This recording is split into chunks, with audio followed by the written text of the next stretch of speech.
would you look at that, I'm finally reviewing a movie that isn't animated. I swear that was not intentional. Like, I was actually going to review Guardians of the Galaxy 3, but I never got around to it. But anyway, I just saw Indiana Jones and the Dial of Destiny, and reception to this movie has been, very mixed, to say the least. I think the most positive responses have been, yeah, that one was actually pretty good.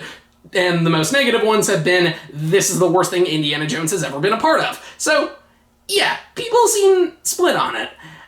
But before I say what I thought, I should give my thoughts on the other Indiana Jones movies, because I actually did not see them until very recently, like in preparation for this. So my thoughts were, Raiders of the Lost Ark, I thought was really good. I wouldn't say I love it as much as a lot of other people do, but it was still a fun time, it was interesting, enjoyable, I liked it.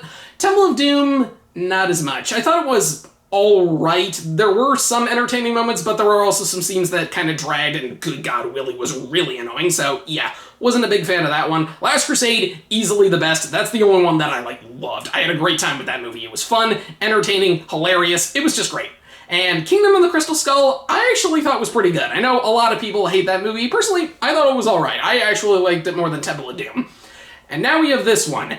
And my thoughts on it were, I liked it just enough. I was actually kind of going back and forth on whether or not I really liked it or was like, yeah, it's alright. But by the end, I think I decided, yeah, I enjoyed it. There's definitely a lot of issues with it, though. For starters, the movie opens with a flashback, actually, and yes, like many people have pointed out, they use CGI to de-age Harrison Ford. And as far as de-aging effects go, it could have been worse. It doesn't look amazing, but for the most part, I thought it was fine. The main issue, of course, is that his voice still sounds like it does now, and not like it did back in the older movies, so he looks younger, but he still sounds like an old man. So the opening scene is set in the 1940s. It follows Indy and a friend of his.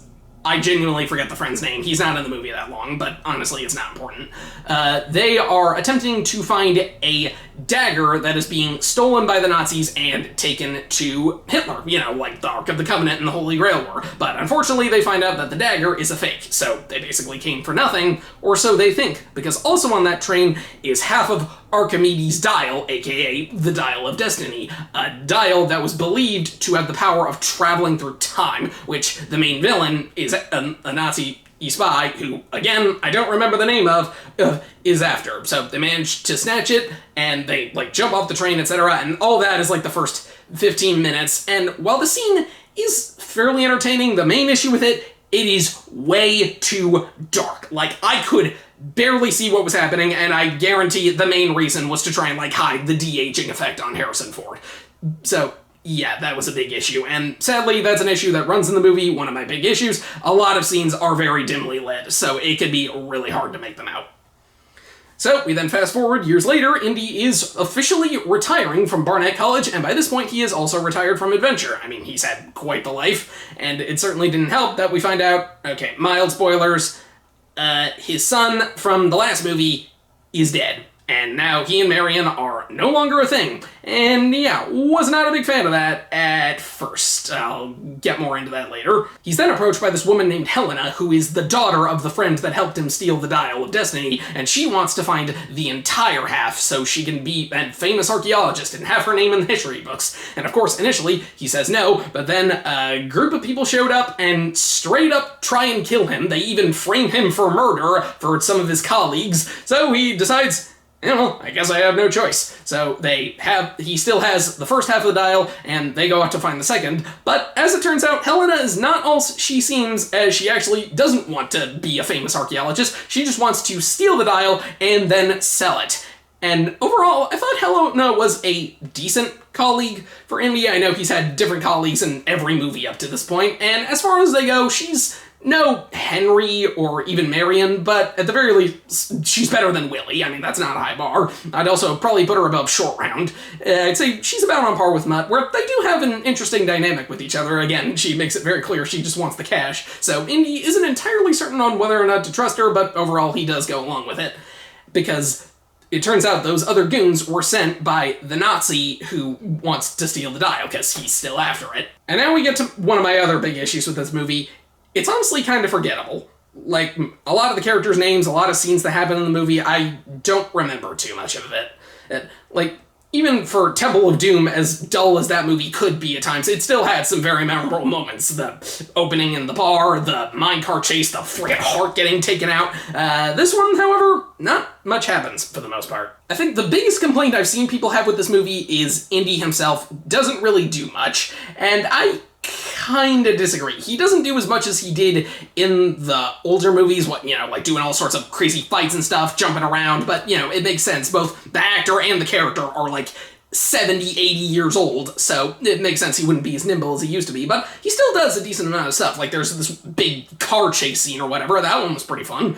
So he is involved, just not quite as much as he was. So eventually they both wind up in Africa, where they also wind up teaming up with this smuggler kid named Teddy, who Helena already knows, and they wind up going to Greece because they believe that is where the first half of the dial is. So after a brief diving expedition, they manage to find the dial, but of course the Nazi guy ends up stealing it.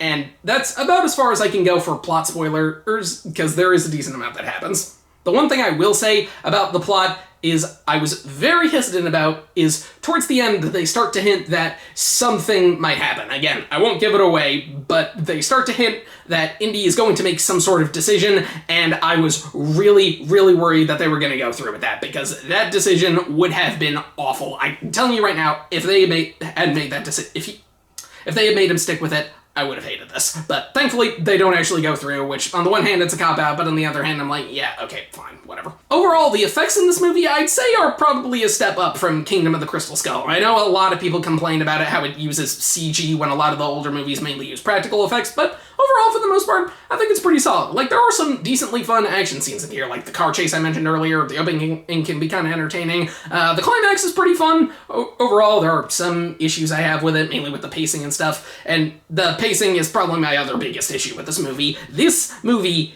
is 2.5 hours long, and it did not need to be. I'll admit there weren't too many parts that dragged, but there were a lot of moments, especially towards the end, was like, okay, you can wrap it up now, come on, we don't need all this. So, yeah, it kind of dragged on a bit for me. But much like the other Indiana Jones movies, one of the strongest elements of it is the characters. I mean, Indiana Jones is a very, very likable and interesting character. Even if he's not doing as much action or stuff, you still identify with him. You can see what stuff he's going through, and he is very interesting to see. Helena, like I said, is a solid enough side character. The smuggler kid was okay. He was honestly just kind of there. And the villain, same thing, kind of generic. He's no Belloc or no Walter from Last Crusade, but overall, he was fine. He worked. His motivation is kind of interesting, I guess, but overall, he was fine. I know most of what I've been saying is it's fine, or yeah, it's just kind of whatever, but honestly, that's pretty much how I feel about the majority of this movie. I don't have too many strong feelings towards it, hence why I said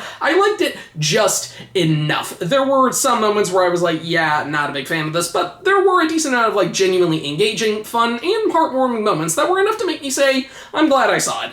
On my Indiana Jones totem pole, I think I would probably put this at the bottom, but it's not bad. The main reason is I would rather rewatch Temple of Doom just because, well, primarily because it's a lot shorter. Honestly, I think the most interesting thing about the movie is the box office performance, because a lot of people are saying this movie is tanking hard, but I guarantee the only reason that is happening is because of how expensive it was to make. Because, I saw this movie 2 weeks after it came out, and the theater was packed. There were maybe 2 open seats. So, yeah, clearly a lot of people are seeing this movie, just not as much as there needed to be, because they needed to have, in order to turn a profit, they needed to have, the numbers you'd see out of something like Guardians 3 or Star Wars The Force Awakens. That's just because of how friggin' expensive this movie is. I'm pretty sure it costs, possibly $400 million to make. I don't think the exact numbers have come out, but either way, this is a friggin' expensive movie. So if you're a big Indiana Jones fan, if you want to see him on one last hurrah, I can definitely recommend this movie. I think you'll enjoy it enough. Whereas if you're not a big Indiana Jones fan, or this doesn't sound particularly interesting for you, you're probably not going to enjoy it. I can see why people don't like this movie, but I don't understand the hatred people seem to have for it.